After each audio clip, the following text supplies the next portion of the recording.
बघा, मागणीतील विचलन हा जो प्रश्न आहे तो आपण समजून घेतोय. ओके, तर मागणी स्पष्ट करा. अर्थशास्त्रामध्ये मागणी म्हणजे अशी इच्छा जिला खरेदी शक्तीचे काय आहे, पाठबळ आहे. ओके, आणि ती खर्च करण्याची मानसिक तयारी असते. ओके, प्रस्तावना लिहून झाल्यावर मुख्य उत्तर मागणीतील विचलन म्हणजे काय. ओके, इतर परिस्थितीत बदल न होता केवळ किमतीतील बदलामुळे जेव्हा वस्तूची मागणी घटते किंवा वाढते त्याला मागणीतील विचलन असे म्हणतात. बघा, लक्षात, इतर परिस्थितीमध्ये बदल होत नाही, किमतीत बदल होतो, मागणीत घट किंवा वाढ होते, मागणीतील तेव्हा विचलन घडून येते. ओके, साध्या आणि सोप्या शब्दात सांगायचं झालं तर ओके, पुस्तकामध्ये हे 2 पॉईंट्स दिलेले नाही आहेत, कारण मागणी वक्र कसा असतो ते दिलं नाही. डायरेक्ट इथे मागणीची व्याख्या मागणी विचलनाची व्याख्या आणि मग त्याचे प्रकार दिले आहेत. मी हे 2 पॉईंट ॲड केले आहेत. ओके, आता मागणीतील विचलन घडून काय येते तर किमतीतील बदलामुळे.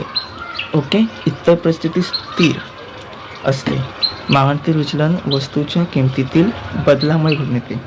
ओके, वस्तूच्या किमतीत बदल झाल्यामुळे किंवा ओके ती घडून येते.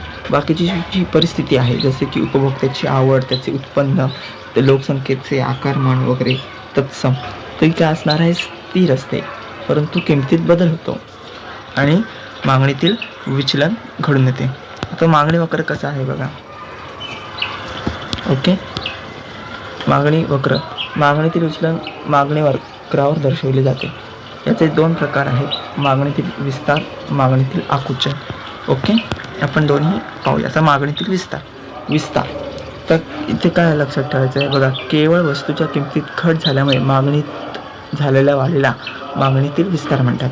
साध्या सोप्या शब्दात वस्तूच्या किमतीत घट होते आणि मागणीत वाढ होते.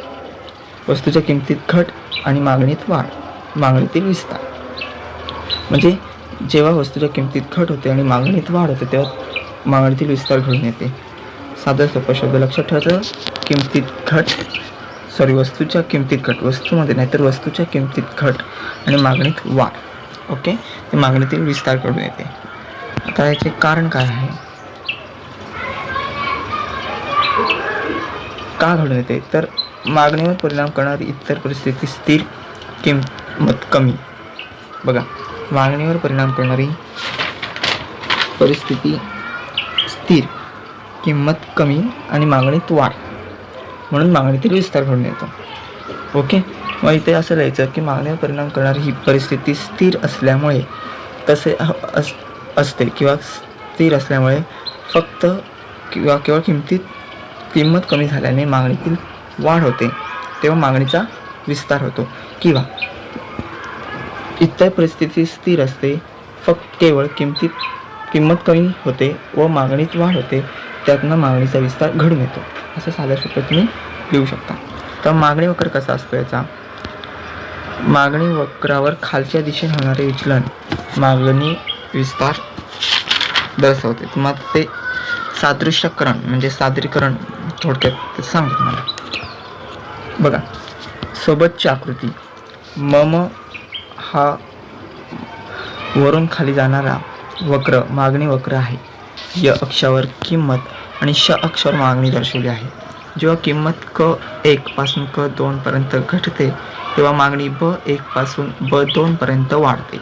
मागणी वक्रावरील बिंदू स कडून स1 कडे खालच्या दिशेने होणारे विचलन मागणीचा विस्तार दर्शवते. ओके, आकृतीद्वारे स्पष्ट करा. ओके, हां, सोबतची आकृती मागणीचा विस्तार. ओके, सोबतच्या आकृतीत मागणीचा काय आहे, विस्तार दर्शवला आहे. ओके, मम हा वरून खाली जाणारा वक्र मागणी वक्र आहे. म हा काय आहे, मागणी वक्र आहे. ओके, तिथे मला थांबवा एक सेकंड. हा मम हा काय आहे, मागणी वक्र आहे. य अक्षावर किंमत आहे. ओके, हा य अक्ष आहे त्याच्यावर किंमत आहे आणि श अक्षरावर मागणी, हा श अक्षर त्यावर मागणी दर्शवली आहे. जेव्हा किंमत क पासून क2 पर्यंत घटते, जेव्हा ही किंमत क 1 पासून क2 पर्यंत घटली आहे. ओके, किंमत काय झाली आहे, क 1 पासून क2 पर्यंत घटली आहे, तेव्हा मागणी ब पासून ब2 पर्यंत वाढते. ब 1 पासून ते ब2 पर्यंत ती वाढली आहे. ओके, नंतर मागणी वक्रावरील बिंदू स कडून स 1 कडे सरकतो. मागणी वक्रावरील जो बिंदू आहे तो स कडून स 1 कडे सरकला आहे. ओके, आणि खालच्या दिशेने होणारे विचलन, आणि हे जे खालच्या दिशेने झालेले विचलन आहे ते काय दर्शवते, मागणीतील विस्तार दर्शवते. ओके, पुन्हा एकदा बघा, इतर परिस्थितीत बदल होत नाही, किमतीत बदल होतो. वस्तूची मागणी घटते आणि किंवा वाढते, त्याला मागणीतील विचलन म्हणतात. त्याचे 2 प्रकार आहेत. मागणीतील विस्तार, जेव्हा किमतीत घट होते, मागणीत वाढ होते, तेव्हा मागणीतील विस्तार होतो. म्हणजे इतर परिस्थितीत स्थिर किंमत कमी होते, मागणीत वाढ होते, तेव्हा मागणीचा विस्तार होतो. सादरीकरणामध्ये तुम्हाला सांगतो आहे बघा, म आणि म हा काय आहे, वरून खाली जाणारा, हा वरून असा खाली गेलेला, हा वरून असा खाली गेलेला काय आहे, मागणी वक्र आहे. वरून खाली गेलेला असा हा मागणी वक्र आहे. आणि य अक्षर आपण काय दर्शवली आहे, किंमत दर्शवली आहे. ओके, श अक्षर काय दर्शवली आहे, मागणी दर्शवली आहे. आणि जेव्हा किंमत क 1 पासून क2 पर्यंत घटते, क 1 वरून ती क2 पर्यंत घटली, किंवा मागणी ब 1 पासून ब2 पर्यंत वाढली, आणि मागणी वक्रावरील हा जो बिंदू आहे तो स वरून स 1 कडे सरकला. आणि हे जे खालच्या दिशेने, बघा,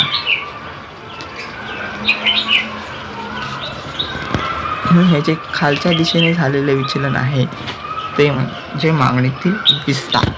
ओके, बघा, हे काय होते, खालच्या दिशेने विचलन झाले आहे. ओके, ते स कडून स काय झालं, मागणी वक्रावरील जो बिंदू आहे तो स कडून स 1 कडे सरकला आहे, हा असा सरकला आहे खाली. ओके, पुढे मागणीतील संकोच, त्याला आपण आकुंचन असे म्हणतो. आकुंचन. ओके,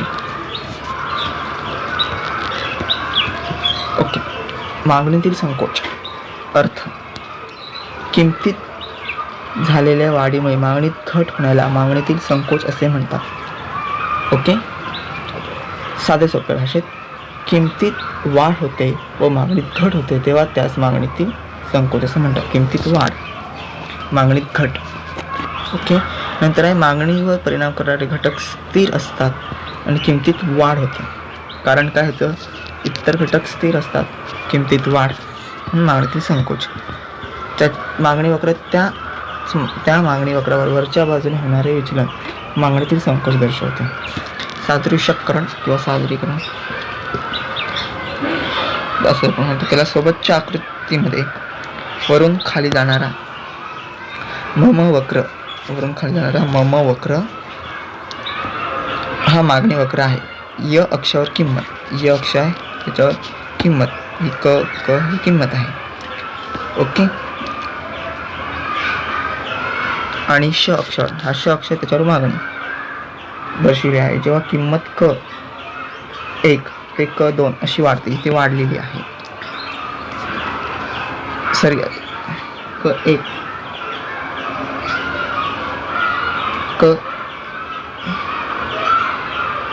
1 ते क2 अशी वाढते, ते चुकून घटते झाले तर वाढते आहे, ते चुकून घटते झाले तर ते वाढते.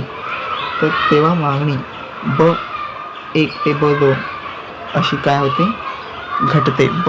ब 1 वरून ती किती झाली, ब2 झाली, म्हणजे काय झाली आहे, थोडक्यात घटली आहे.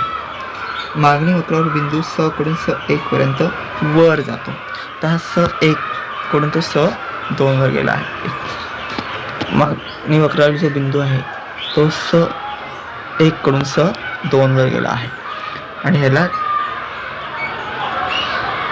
काय म्हणतात, मागणीतील संकोच. ओके, मागणीतील संकोच दर्शवते हे.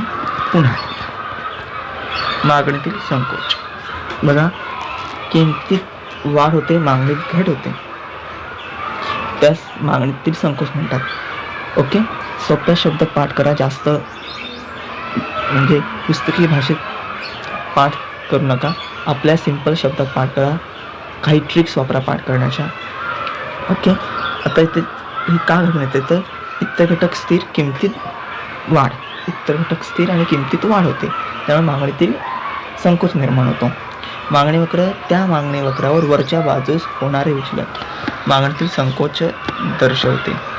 ओके, आता बघा, किमतीत वाढ आणि मागणीत घट होणे याला मागणीतील संकोच म्हणतात. ओके, पुढे बघा, सेकंड, हां, इथे आहे किंमत, इथेही दर्शवले किंमत, इथे दर्शवले मागणी. ओके, इथे मागणी दर्शवले. आता हा मागणी वक्र आहे.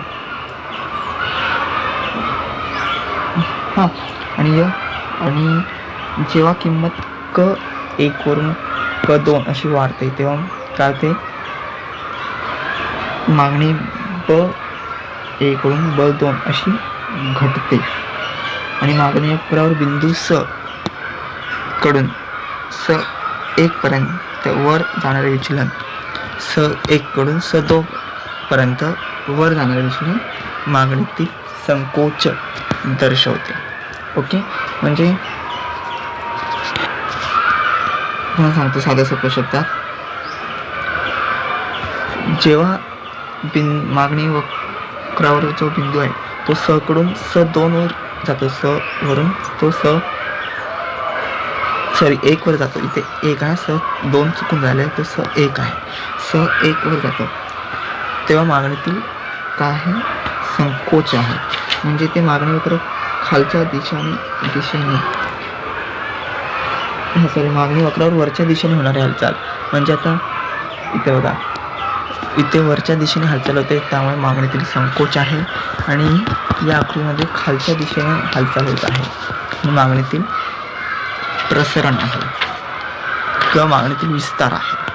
ओके, थोडक्यात रिवाईज, मागणीतील विस्तार उत्तर कसं लिहायचं, पहिलं व्याख्या मागणीची, नंतर मागणीतील विचलनाची व्याख्या की इतर परिस्थिती बदल नाही, किंमत बदलते, वस्तूची मागणी वाढते किंवा घटते.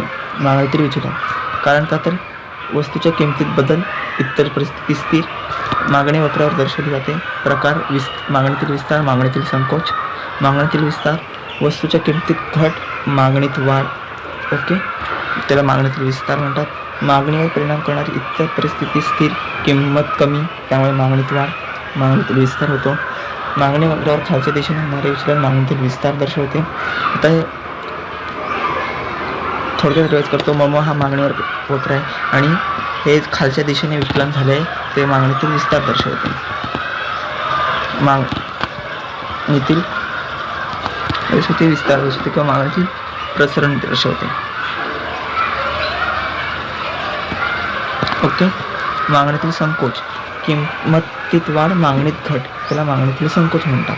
किंमतीत वाढ आणि मागणीत घट त्याला मागणीतील संकोच म्हणतात, साध्या सोप्या भाषेत लिहायचं झालं तर. आता मागणीवर परिणाम करणारे घटक स्थिर असतात, किंमत वाढते, त्यामुळे मागणीचा संकोच निर्माण होतो. वरच्या बाजूस होणारे विचलन मागणीतील संकोच दर्शवते. आता हे जे आहे हे वरच्या बाजूने झालेले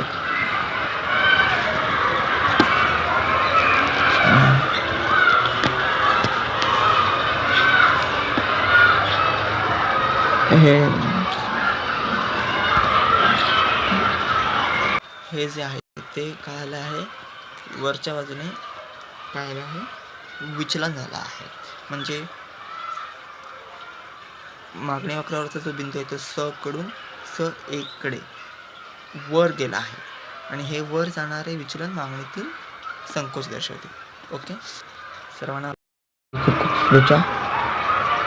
ऑल द बेस्ट.